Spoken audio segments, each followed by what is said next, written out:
पानी की इस धार ने तेलंगाना में नलगोंडा के आसपास के इलाकों के लोगों को एक नई जिंदगी दी है। ये वो धार है जिसने यहाँ के उजड़े चमन को दोबारा बसाया है। तकरीबन 8 दशक बाद बचपना फल फूल रहा है। तेलंगाना में नलगोंडा के आसपास के गांवों में अब चहल पहल दिख रही है। यकीन करना मुश्किल है कि ये वो इलाके हैं जिनकी पहचान कल तक फ्लोरोसिस कैपिटल के नाम से होती थी। यानी यहाँ के बच्चे जन्म से ही या तो चल फिर नहीं पाते या फिर बड़े होने पर बैसाखियों का इन्हें सहारा लेना पड़ता। अलग राज्य बनने से पहले पूर्व नलगोंडा जिले के 59 मंडलों में से 17 फ्लोरोसिस से पूरी तरह संक्रमित थे और 31 मंडल थोड़े कम। लाखों लोगों को फ्लोरोसिस ने अपनी चपेट में ले रखा था। చిన్నగా పెద్ద అవుతా ఉంటే ఏడు మీద పడతా ఉంటే లోపలికి అయింది. ఇప్పుడు ఆయనతో ఏం కాదు, నడువ రాకుండా అయిపోయి ఏమి లేకుండా నడువ రాకుండా నా అవతలికి నడవడం యువతలకైనా కట్ట పట్టుకొని నడవాలి, కట్ట పట్టుకొని అవతలికి నడవాలి. ఇది వచ్చింది ఇక ఉత్తరానైతే నడవరాదు, నిలబడి రాదు, అంత బాధ అవుతుంది. కూర నేనే, అన్నీ నేనే వంట చేసుకుని తినకపోయి గోడ పట్టుకుంటా పట్టుకుని కూర కొన్ని వండుకుంటా తింటా। 79 साल के रामदास नलगोंडा जिले में फ्लोरोसिस से जूझती 3 पीढ़ियों के दर्द और तबाही के गवाह हैं। इस इलाके में फ्लोरोसिस का पहला मामला 1937 में सामने आया था। फ्लोरोसिस की वजह से लोगों की हड्डियां और दांत इतने कमजोर हो गए कि हल्की सी चोट से टूट जाते। लेकिन तब समाधान की कोशिश उस तरह नहीं हुई जो तेलंगाना बनने के बाद दिखती है। 80 साल के दर्द से नलगोंडा जिले के गांव पिछले 4-5 वर्षों में उभर पाए हैं। जानकारी के मुताबिक पिछले 5 सालों से इन गांवों में फ्लोरोसिस का नया मामला सामने नहीं आया है।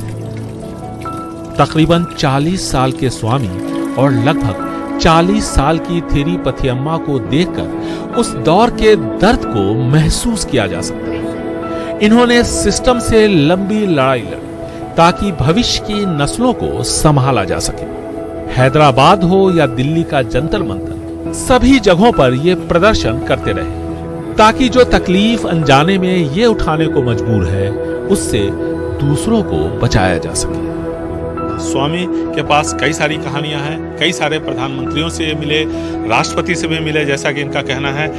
किन किन लोगों से आपकी मुलाकात हुई और क्या क्या कहा आपने और कहाँ मुलाकात हुई? मैं जंतर मंतरलो वाजपेयी, देवगौड़, వైకే గుజరాల్, పీపీ నరసింహారావు ప్రధానమంత్రులు, రాష్ట్రపతులను కలిసినాం. మా నల్గొండ జిల్లాలో 70,000 లక్షల మంది ఫ్లోరోసిస్ బాధితులు ఉన్నారని మేము అక్కడ జంతర్ మంతర్లో ధర్నాలు చేసినాడ మీ నల్గొండ జిల్లాలో ఇంతగానం ఫ్లోరోసిస్ ఉంది అనేది వాళ్ళు ఏం చేసిరంటే వాళ్ళు అపాయింట్మెంట్ తీసుకొని మమ్మల్ని ధర్నా చేస్తుంటే అలా పిలిపించుకుని మమ్మల్ని। तो पहले हम लोगों को 500 वाला थे, हम लोग 500 वाले थे पहले, और सेकंड खुद केसीआर आए सको तो 1500 वाले थे। उसके बाद आए सको तो फिर के 3016 रुपये आ रहे थे हम लोगों को। और क्या बोले तो केसीआर सर को हम लोगों का और एक मदद का हम लोग और एक पूछने का समझ रहे हैं। क्या बोलते फ्लोरोसिस के उन लोगों को हैंडीकैप बोल के नहीं हो सके, फ्लोरोसिस लोगों को कल क्या बोलता है 10,000 का पेंशन बढ़ाना बोल के हम लोग उन लोगों के दुआ करने की कोशिश भी कर रहे हैं, उन लोगों से मदद मांग रहे हैं। क्या बोले तो हम लोग आने का 3,000 रुपये में से हम लोगों का खर्चा उनको नहीं बस हो रहा है, हम लोग मेडिसिन को नहीं बस हो रहे हैं।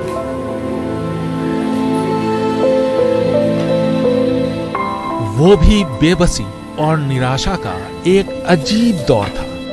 उसकी परछाई आज भी नजर आती है। बेबस लाचार इंसान, चेहरे पर दर्द भरी मुस्कान।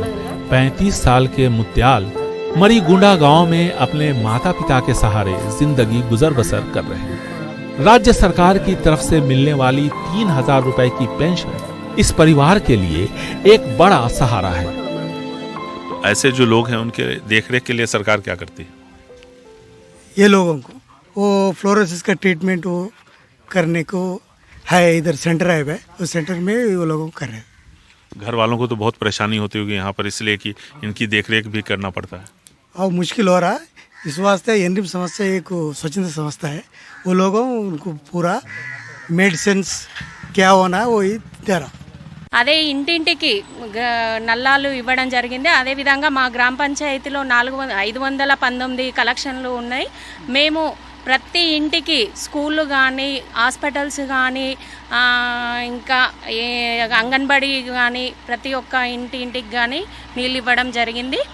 అదేవిధంగా మాకు కల్వకుంట్ల చంద్రశేఖరరావు గారు వచ్చిన తర్వాత మా గ్రామ పంచాయతీలో ఉన్న ప్రాబ్లమ్స్ అన్నీ సాల్వ్ అయినాయి. మాకు ఫిజియోథెరపీ హాస్పిటల్స్, ఫిజియోథెరపీ అన్నీ అందుబాటులో ఉన్నాయి. 3,000 రూపాయలు వికలాంగులకు వితంతుల పెన్షన్స్ అన్నీ 3,000 రూపాయలు పెన్షన్ ఇవ్వడం జరిగింది. గతంలో కొడుకులు ఉన్నా లేకున్నా పెట్టకపోయినా కూడా फ्लोरोसिस प्रभावित इलाकों की तस्वीर बदलने लगी है। फर्क गांवों में साफ तौर पर दिख रहा है, लेकिन इसके पीछे कई लोगों की मेहनत और कोशिश शामिल है। दरअसल फ्लोरोसिस की वजह पानी में फ्लोरीन की मात्रा जरूरत से ज्यादा होना है। इस इलाके में जमीन से निकलने वाले पानी में फ्लोराइड 10 से 15 पार्ट्स पर मिलेनियम यानी ppm है, जबकि सामान्य परिस्थिति में 1.5 ppm ही होना चाहिए। इस इलाके में 90 के दशक में हुए सर्वे के मुताबिक 6 लाख लोग फ्लोरोसिस से संक्रमित हुए, जबकि 10,000 लोग पूरी तरह अपंग हो गए। ऐसे में इस समस्या का हल बस एक ही था, गांव वालों को पीने और सिंचाई के लिए साफ पानी मुहैया कराया जाए।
तेलंगाना राज्य बनते ही राज्य सरकार ने इसे प्राथमिकता दी।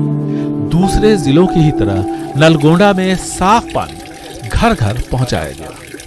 पानी देने की व्यवस्था, सुरक्षित पेयजल टैप के द्वारा हर एक घर में पहुंचाने की व्यवस्था एक बड़े राज्य में तेलंगाना ही एकमात्र राज्य है जो ये कर पाया है। इसकी वजह से हेल्थ इंडिकेटर्स में बहुत ही बदलाव आया है। खास करके आज फ्लोराइड की समस्या चली गई है। इसमें खासियत यह है कि कई राज्य कोशिश करते हैं कि जो भूगर्भ जल है उसको निकाल के काम करें। यहाँ पे हमने ऐसा नहीं किया। What we have done in Telangana is that surface water is used and all these sources are reliable, and because of which Mission Bhagirath, as we call it, has been a great success. It has reduced incidence of waterborne disease. तो मेरे ख्याल से एक बहुत बड़ी उपलब्धि है।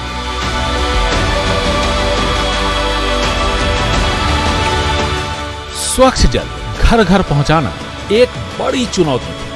3.5 करोड़ की आबादी के लिए, जो कि लगभग 10,000 गांवों और बड़े बड़े शहरों में बसी है। इधर पीने के पानी पूरा बोरवेल का पानी पीता था। जब गवर्नमेंट वाला आके इधर बोरवेल पानी के ऊपर, बोर के ऊपर इंटू मार्क ले आता था, जो मुल्क ये पानी नहीं पीना। जब मिशन भगीरथ का पानी घर घर नहीं आता था, अभी एक टैंक रहता था गांव में, वो टैंक में आया जब था। अभी क्या है, केसीआर साहब ये उद्यम तेलंगाना मूवमेंट चला था, जब ये एरिया में आया था, जब देखा था इधर मर्रीगुड़ा में मुनुगोड़, एक मुनुगोड़ कॉन्स्टिट्यूंसी है, ये मर्रीगुड़ा में फ्लोरोसिस इफेक्टेड बहुत ज़्यादा है।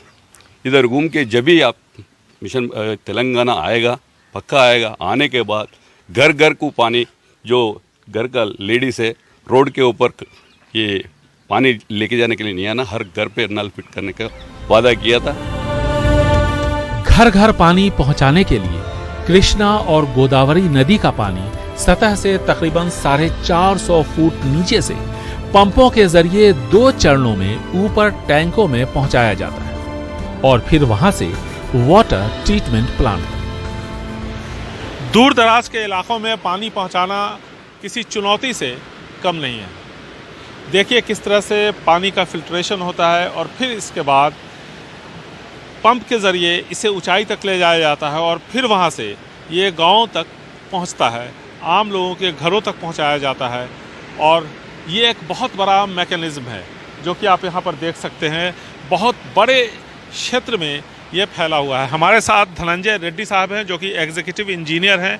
धनंजय रेड्डी साहब, ये बताइए कि फ्लोरोसिस एक बहुत बड़ा एक चैलेंज था गवर्नमेंट के लिए भी, लोगों के लिए भी, तो किस तरह से ये जो पानी है लोगों की मदद पहुंचा रहा है? जो हमारा गवर्नमेंट चीफ मिनिस्टर श्री के चंद्रशेखर राव ने एक प्लान किया, जो फ्लोरोसिस से बहुत आदमी उसके लिए इफेक्ट हुआ है, उन्होंने जो पाद यात्रा में मैं देख के एक अच्छा मिशन भगीरथ बोल के एक नया काम ले लिया, प्रोजेक्ट ले लिया। ये मिशन भगीरथ प्रोजेक्ट में पूरा हम safe water, rain water, safe water Krishna और गोदावरी रिवर्स के लेके उसको हर विलेज तक डिस्ट्रीब्यूट कर रहे हैं।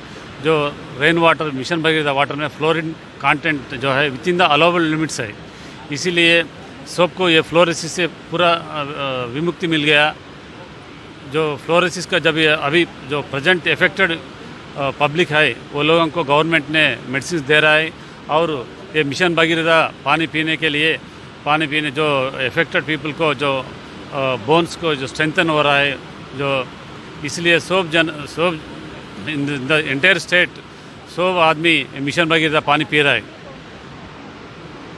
दरअसल इनका ये कहना है कि जो गांव के लोग हैं, ख़ास करके उन गांवों के जहां फ्लोरोसिस का सबसे ज़्यादा प्रकोप था, वहां के लोग अब गांव का पानी नहीं पी रहे हैं, गांव में ग्राउंड वाटर का वो इस्तेमाल नहीं कर रहे हैं, बल्कि मिशन भागीरथी से जो पानी उन तक पहुंचाया जा रहा है इसका इस्तेमाल कर रहे हैं। इससे अब जो नया जनरेशन है उसको फ्लोरोसिस नहीं हो रहा है। हमने भी देखा गांव में कि पिछले 3-4 सालों के दौरान, जैसा कि हमें बताया गया गांव में, कि किसी को फ्लोरोसिस नहीं हुआ है, इसका कोई भी पेशेंट सामने नहीं आया है। आप ये बताइए कि ये जो प्रोजेक्ट चल रहा है ये कितने गाँव को मदद पहुंचा रहा है, कितने प्लांट से आपके, और कितना पानी कितनी आबादी को पहुंचा पाते हैं? मेरा जुरिस्डिक्शन में 1200 एप्टेशन को हम पानी दे रहे हैं, पूरा 9 लाख आदमी इसको बेनिफिट हो रहा है। नलगोंडा और इसके आसपास के इलाकों में फ्लोरोसिस क्यों फैला? एक वजह कुदरती है, जमीन के नीचे पत्थरों में फ्लोरीन की प्रचुर मात्रा, और दूसरी जल संरक्षण का उपाय किए बगैर पानी का ज्यादा इस्तेमाल। इनिशियली जब हम पानी यूज़ करते थे तो हमारा जो भी वाटर का सोर्स था वो लेक्स या फिर वेल्स जैसा ये सब थे। तो जब हम वाटर को ओवर यूज़ करने लगे तो हाँ क्या हो गया, हम ज़्यादा डेप्थ में जाने लगे। तो इससे क्या हो गया, जो पत्थर में जो सॉल्युबल साल्ट होते थे जैसे कि फ्लोराइड्स, तो वो वाटर में घुलना चालू हो गया, जिससे कि हमारा पानी में जो हम यूज़ कर रहे हैं उसमें फ्लोराइड का जो भी कॉन्सेंट्रेशन था वो बढ़ गया, जिससे कि जो पानी हम कंज्यूम करने से हमें फ्लोरोसिस जैसे मतलब बहुत डेडली डिसीजेस होने लगे। लेकिन पहले जैसे वेल से पानी निकालते थे तो वो बकेट से निकालते थे, बाल्टी से पानी खींच के निकालते थे, उसके बाद ये पत्थर कहाँ से बीच में आ गया? नहीं, हम जब हम सरफेस से वाटर लेते आ रहे थे तो हमें जो पानी वहाँ से मिल रहा था उसका कॉन्सेंट्रेशन कम हो गया, जितना पानी हमें चाहिए था वो सरफेस सोर्सेस से नहीं मिल रहा था। तो हम क्या करने लगे, ज़्यादा हैंड वेल्स, बोरवेल्स ये सब यूज़ करने लगे। जो भी बोरवेल हम अंदर से पानी निकाल रहे थे तो उसमें पत्थर से जो भी सॉल्युबल साल्ट होते थे वो पानी में मिलना चालू हो गया। उस पानी को जब हम कंज्यूम कर रहे थे तो उससे फ्लोराइड का जो भी कॉन्सेंट्रेटेड साल्ट था वो हम कंज्यूम करने लगे। पानी में फ्लोरीन की अत्यधिक मात्रा होने से यहाँ की फसल और दूध भी प्रदूषित हो गए। अब पीने के साफ पानी की व्यवस्था होते ही सिंचाई के लिए भी फ्लोरीन रहित पानी देने की कोशिश चल रही है। जो खाना खा रहे हैं, जो चावल खाते हैं, उसमें भी है, वो भी इफेक्ट दूर करेंगे बोल के पीने के पानी तो दिया। अभी 2 प्रोजेक्ट भी दिया इधर, किस्ट्रामपल्ली का, मरीगुड़ा का प्रोजेक्ट लाया। ये पीने के पानी में नहीं, खाने में भी है, इसको भी पूरा सॉल्व करेंगे बोल के 2 प्रोजेक्ट भी शुरू किया। तो खाने के अंदर जो फ्लोराइड है वो कैसे कम? हम क्या है, ये 2 प्रोजेक्ट आया, उससे हमारा खेत में पानी आएगा, जो बारिश का पानी कृष्णा वाटर आएगा, उससे हमारा पानी, अभी बोरवेल यूज़ कर रहे हैं, बोरवेल के पानी आया तो वो भी फ्लोरीन वाटर है। फ्लोरीन वाटर से हम ये दूध पीते हैं, उसमें भी फ्लोरोसिस है यहाँ पर। उसको भी पूरा सॉल्व करने के लिए हमारे केसीआर साहब क्या है, पूरा एक ट्राई कर रहे हैं। चलिए, अगर हम ये कहें कि पिछले 5-7 सालों में या 10 सालों में कितने नए केसेस आए? अभी साहब, अभी 3-4 साल से कोई केस नहीं है। अभी क्या है, मिशन भगीरथ का वाटर 2015-16 में चालू हुआ। इधर पानी हर गांव को अच्छी तरह पानी आ रहा। अभी वो पानी से ही ये फ्लोरीन, अभी क्या है, पूरा अभी सेंट्रल गवर्नमेंट ही दिया, फ्लोरोसिस इफेक्ट होने वाला कम हो गया। अभी मैं क्या है, मैं सरपंच जब 2015 में भी 1-2 केस आया, उसके बाद में अभी एक केस भी नहीं है। हमारा मंडल में तो पूरा पीने का पानी अच्छा आ रहा, अभी कोई केस भी नहीं चल रहा। नलगोंडा भले ही अब 3 जिलों में बट गया, लेकिन अब इसे फ्लोरोसिस कैपिटल नहीं कहते। ये कल की बात है। आज यहाँ के लोग अपने अतीत को भूलकर सुनहरे भविष्य की तरफ कदम बढ़ा चुके हैं। मिशन भगीरथ के साथ एक ऐसा संकल्प साकार हुआ जो बगैर मजबूत इच्छा शक्ति और बगैर मजबूत नेतृत्व के संभव नहीं था।